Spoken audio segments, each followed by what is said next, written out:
Yupi kati ya hawa anajua kuuchuna zaidi? Yaani kukausha, kukaa kimya kama hauelewi nini kinachoendelea. Wa kwanza nilimpigia simu mke wangu akapokea, lakini hakusema halo, hivyo na mimi nikakaa kimya. Sasa niliuchuna mpaka salio lilipoisha. Wa pili nilichelewa kurudi nyumbani, nilirudi saa 3 usiku, nikagonga mlango na mke wangu alinifungulia, lakini hakuniambia karibu, hivyo na mimi nikatulia. Niliuchuna mpaka asubuhi kulipokucha, niligeuza na kurudi kazini. Wa tatu akabaki anacheka tu, akasema mnanifurahisha sana, kwani mimi toka nimemuoa mke wangu hajawahi kuniita baby wala mpenzi. Hivyo na mimi nikasusa, nimeuchuna, yani huwezi kuamini, mpaka leo mwaka wa 6 sijalala nyumbani. Washikaji wawili wakabaki wanashangaa, wewe embo acha uongo, mbona una watoto wawili? Mshikaji akawajibu kuwa hata hao watoto wawili sijamuuliza mke wangu ni wanani, nimetulia tu,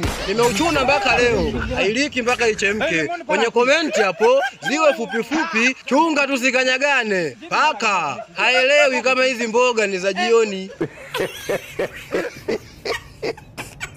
Mlevi huku analia, analalamika tu, kumbe hii baa watu wote ni washenzi kama washenzi wengine. Kaunta akashtuka, akamuuliza nini tatizo, kwa nini unatuita majina ya ajabu? Mlevi akamjibu, yani nimeenda chooni, nimekutana na vidume mabamsa kama 7 hivi, wakaniwekea bastola kichwani, wakaniuliza wanibake au wanifumue kichwa. Kaunta akasema aisee, pole sana, watakuwa tu wauni wa mtaani hao, bastola yenyewe itakuwa toi.